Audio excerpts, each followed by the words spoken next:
Hello everybody, this is Gary Pello. Today is August 10th, 2022. It is 12:23 p.m. Eastern Standard Time in New York State in Rochester.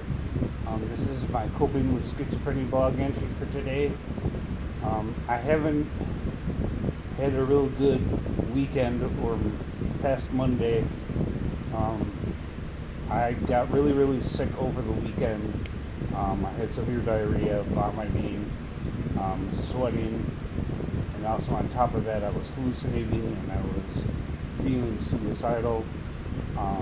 So I went to the psychiatric emergency room, but also to the medical emergency room.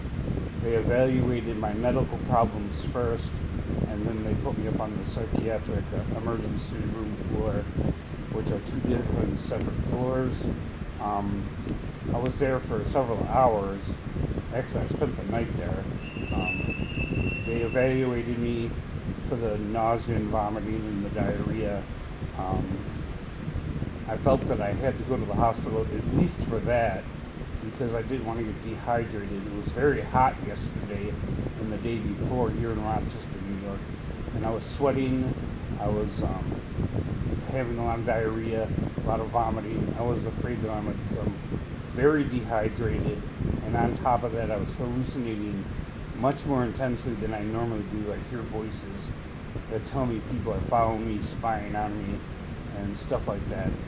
So they moved me up to the psychiatric emergency room at Strong Memorial Hospital in Rochester, New York.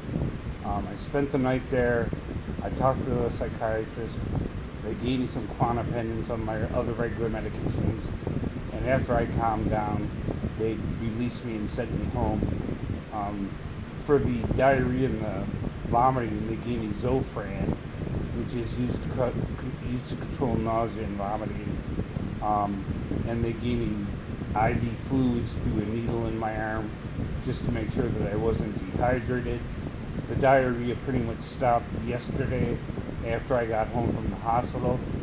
It's about 12:25 p.m. Eastern Standard Time, and I'm not having any diarrhea issues today, so I'm not worried about that. I will contact my primary care when I get the opportunity to do so to talk about that. They weren't sure what was causing the diarrhea. They weren't sure what was causing the vomiting. I felt hot, but I didn't have the fever. The only reason I felt hot is because it was a very hot day when I went to the emergency room. It was like 80, 90 degrees outside, and I didn't feel very good at all. But some of you may have already noticed that when I made my last video that I wasn't doing well. So I went to the psychiatric emergency room. I spent most of the time just sleeping, and that was another problem I was having, is that I wasn't sleeping here in my apartment. I had really bad insomnia for the first time in a long time. I slept fine last night. The hospital did not change any of my medications. I'm still taking Zofran at home. All my other medications are the same. They gave me the same medications at the hospital that I would have taken outside of the hospital. Going to the emergency room was just a way to stabilize me medically and make sure that I was stable in the psychiatric sense as well. So I'm feeling a lot better today. My anxiety levels are not that high. My depression is not that severe. My hallucinations are not that severe. Paranoia and delusions are not that severe. I feel like I'm under better control of my own mind and body today.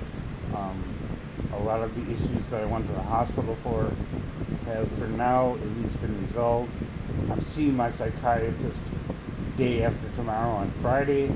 I'm seeing my therapist on August 17th, Wednesday.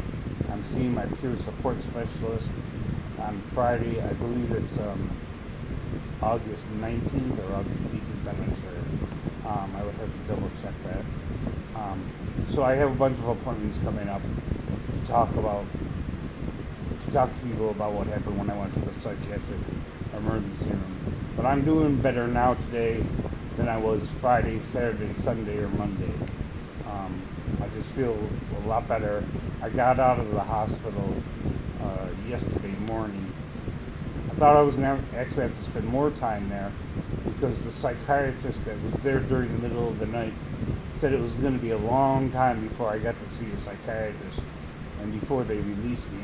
But it actually went quicker than I thought because even though I had to spend the night, one of the psychiatrists that I know that works there has seen me before, and she said if I wasn't feeling suicidal or violent that I could go home, and if I was feeling better physically I could go home, and so I opted to go home, and it was unnecessary to try to admit me into the hospital.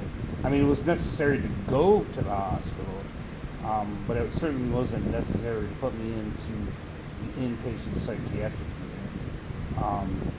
But most of the medical issues and most of the psychiatric issues for now have stabilized, and I'm feeling a lot better. Like, comment, share, subscribe.